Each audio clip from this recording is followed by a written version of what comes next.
Russell Westbrook might be the front runner to win the MVP, but his team is the extreme underdog in their series against Houston. ESPN's Basketball Power Index gives OKC just a 20% chance to win. To overcome those odds, Russ is going to have one of those classic heroic performances. How many games can he win? I think Russ can win 2 games in this series. I think it's going to be a 4-2 series. I mean, Russell, there's one thing, and we all know, I've been critical of him for one thing all year, and that's him closing out basketball games. This year, 247 points in clutch time, most in the NBA.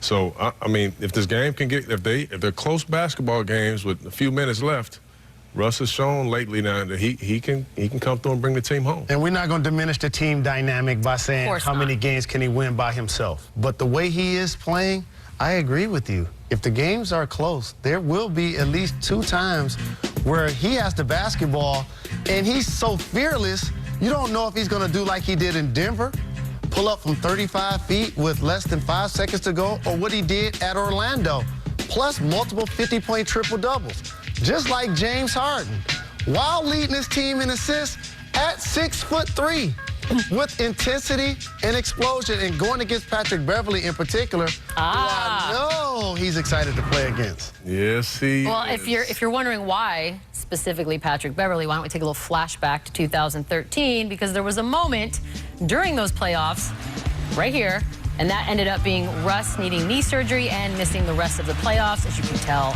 very angry about it in the moment. I know it's been 4 years, but I think we kind of understand Westbrook's psychology right now. There's a little revenge in there, right? Well, guess what?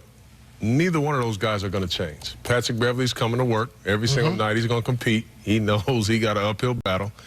And Russell, we all know. I mean, Beetle, you're somebody that likes to hold a grudge or two. If it takes 50 years, you get even. Well, the Russell, you guys got a lot in common. You know, Patrick Beverly wouldn't be in the league if he didn't compete like a bulldog. Now he's an improved 3-point shooter. But watching Russell and watching James Harden go at it in the postseason after historic regular seasons, it's going to be terrific. It's only right. Yes, indeed. It's only right. By the way, I hope the other Thunder players, they see a graphic like that that says Russ by himself and something stirs up and you get angry and you show up even more. I mean, I hope, right? Yeah, sure they will. I hate to say by himself. Sure I mean, the fact of the matter is he can't get a triple-double by himself. True. You need assists. You need those bigs boxing everybody else so you can get rebounds. I mean, it just is what it is. He says with a grin.